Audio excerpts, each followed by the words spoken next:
Salut tout le monde, j'espère que vous allez bien. On est parti pour la vidéo du jour. Avant de débuter les amis, n'hésitez pas à me rejoindre sur Twitter. On en a déjà parlé hier.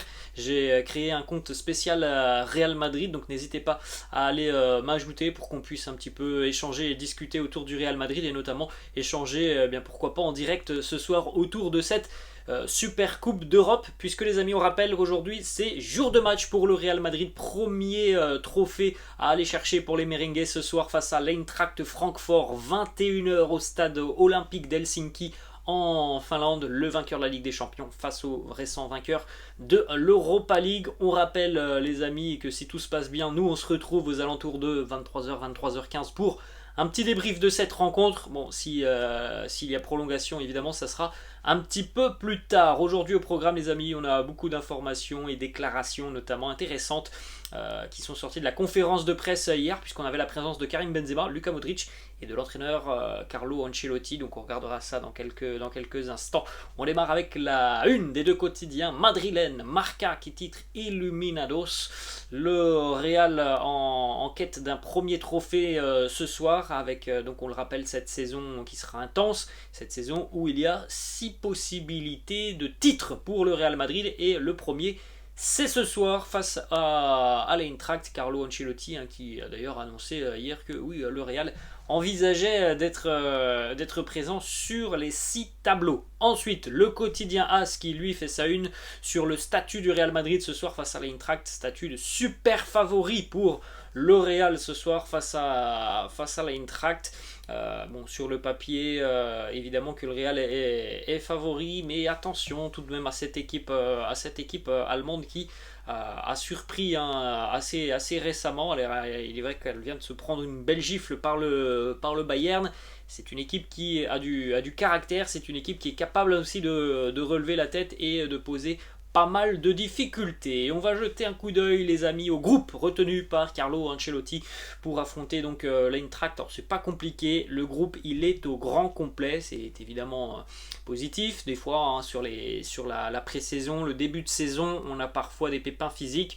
Bon, il y en a eu un tout petit peu du côté du Real, mais ce ne sont pas des pépins physiques qui ont généré des blessures sérieuses. Donc tout le monde est présent ce soir pour affronter l'Eintracht. On va enchaîner donc les amis avec les déclarations. Carlo Ancelotti, puis après on aura Luka Modric et enfin Karim Benzema. Premièrement, Carlo qui nous parle de l'Eintracht, qui nous dit: j'ai vu leur match face au Bayern. Ce n'est pas forcément très positif pour eux, mais il est vrai qu'on les a surtout aussi observés lors de l'Europa League. Ils ont mérité cette victoire. C'est une équipe dynamique qui joue avec beaucoup d'intensité, qui se connaît très bien.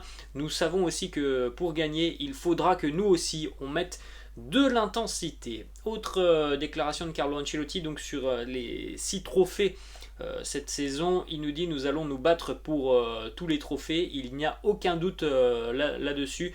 Il est vrai que gagner les 6 trophées cette saison, ça sera un challenge très compliqué, mais en tout cas, ce que l'on peut essayer, c'est de se battre et d'essayer tout au long de l'année de bien figurer. Nous allons essayer, ça je peux vous le promettre. Gagner, ça je ne sais pas. L'équipe est très bonne et je pense que nous nous sommes améliorés par rapport à la saison dernière. Autre déclaration de Carlo Ancelotti sur l'équipe qui a remporté la Ligue des Champions l'année passée. Il nous dit: les joueurs et l'équipe qui ont remporté la Ligue des Champions, c'est une combinaison d'esprit d'équipe, de qualité, d'enthousiasme, de la jeunesse, de l'expérience. Pour toutes ces raisons, nous avons battu de très grandes équipes lors de notre parcours en Ligue des Champions.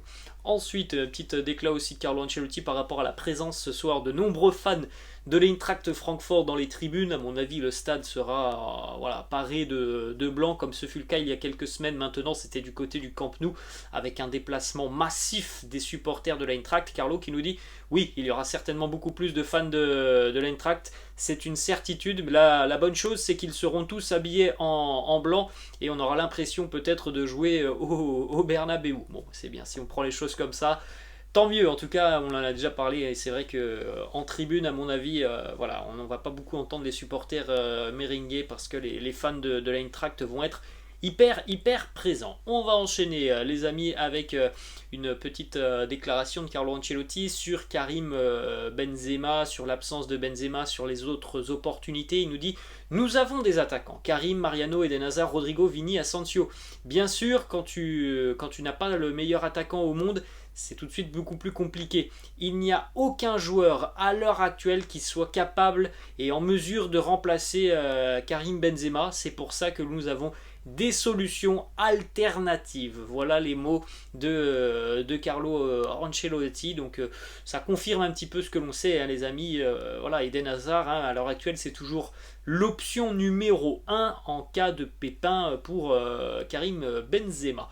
Ensuite, on va continuer avec deux déclarations de Luka Modric. Premièrement, il nous parle donc du parcours en Ligue des Champions l'année passée. Il nous dit que ça a été un parcours assez compliqué pour nous. Je suis très excité à l'idée de démarrer ce premier match et ce premier trophée ce soir. C'est un nouveau trophée pour nous. Il est important de jouer ce match et de surtout tout donner. Nous avons effectué une très bonne pré-saison et j'espère que nous pourrons le montrer face à l'Eintracht.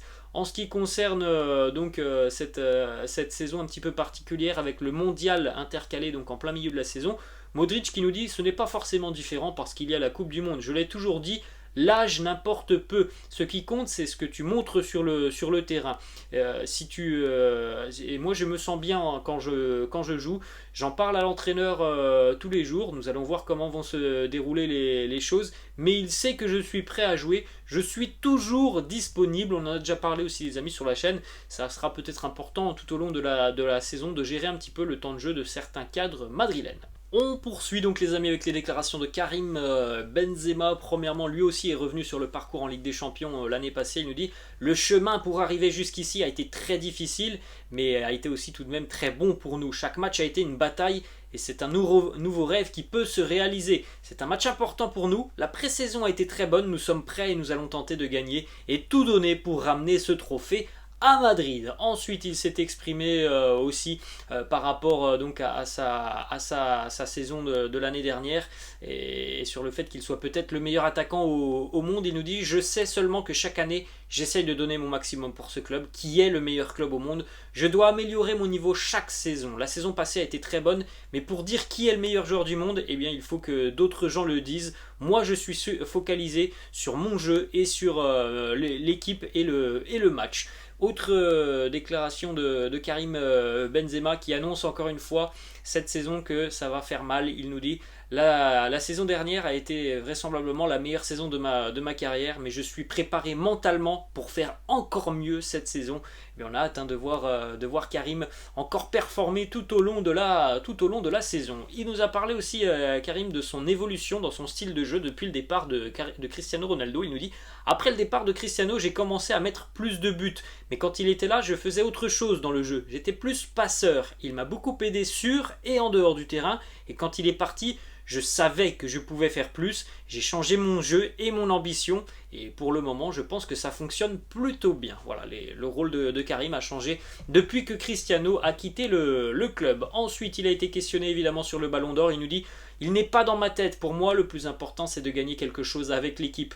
Les trophées individuels viennent ensuite. J'espère encore gagner avec l'équipe. De toute façon, si tu es bon avec ton équipe, les trophées individuels viendront par la suite. Autre déclaration de Karim qui a été questionné sur la possibilité d'avoir un remplaçant, un numéro 2 lorsqu'il n'est pas bien. Il a un petit peu botté en touche. Il nous dit: un attaquant remplaçant. Je ne suis pas ici pour répondre et dire si nous avons besoin d'un attaquant remplaçant. Il y a beaucoup de joueurs et d'autres coéquipiers qui peuvent jouer attaquant. C'est un sujet pour la direction. Voilà les mots de Kabenwebe. Dernière petite déclat de Karim, une petite question sympa qui a été posée en conférence de presse entre Karim et Luka Modric. Le journaliste qui a demandé: quelle est la qualité que vous enviez à l'autre? Réponse de Benzema: son extérieur du pied, parce que ses autres qualités, c'est pas possible. Il est incroyable. Et Luka Modric qui répond: ses buts, parce que je ne marque pas beaucoup, c'est un joueur d'un talent impressionnant. On va enchaîner les amis avec une déclaration cette fois-ci du côté de l'Eintracht Francfort. L'entraîneur Oliver Glasner qui nous parle un petit peu du plan anti-Madrid ce soir et du plan anti-Benzema. Il nous dit: contre Madrid, il faut une défense particulière, surtout face à un attaquant comme Benzema. Il est important d'empêcher les joueurs de lui passer le ballon.